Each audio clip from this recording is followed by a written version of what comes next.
Hi, my name is Nick Osborne, aka the Coffee Detective, and today we're just going to look at making a cup of coffee in a French press, also known as a press pot.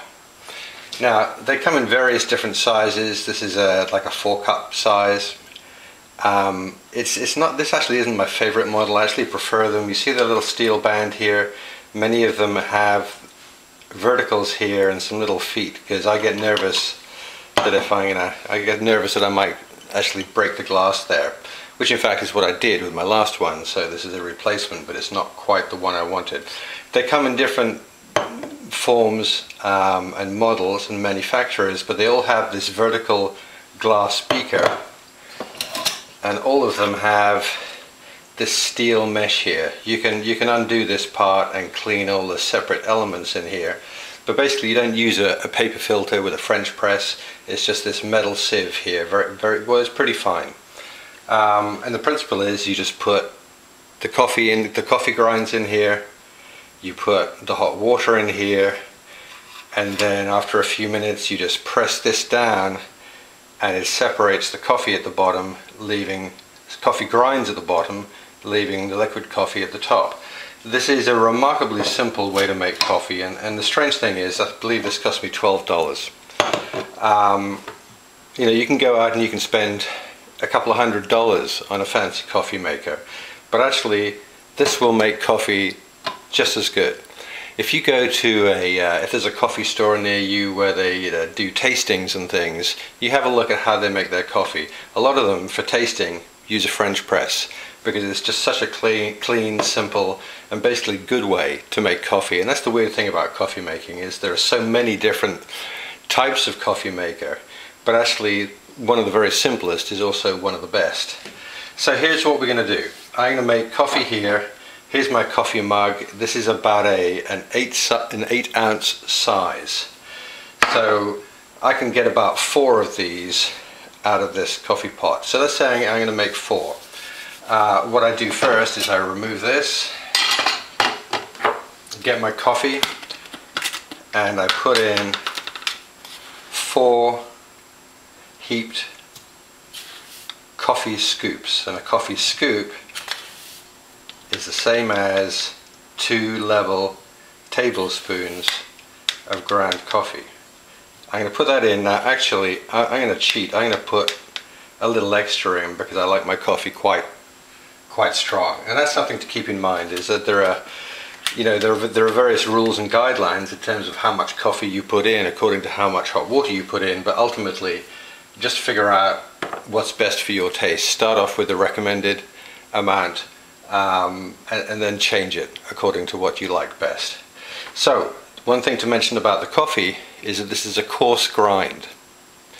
So certainly you don't want to use an espresso grind, which is very fine, and a medium grind, which you use for a drip brewer, you can probably get away with, but really you're going to do best if you use a coarse grind. Now when you go to the store, sometimes on the bags of coffee it'll say coarse, medium, fine on the bag itself. Or at other stores you can go there and they have these dispensers with whole beans, and they actually have a grinder as part of the dispenser display there. If that's the case, you just pour your coffee beans in the top, and you turn that steel knob, I believe it's probably to the left, basically to coarse. Alright, and that's the right kind of grind for this. Now I just boiled this water here before we started, so I can just pour this in now, and you just pour it on top of the coffee grinds, and I'm going to pour up to just under this level, which is going to give me 4 cups of coffee. Now I'm not immediately going to put the sieve on. I'm just going to let it sit for a moment, and then I'm going to take a spoon and I'm going to just give it a gentle stir. You don't have to go crazy, just stir it a little.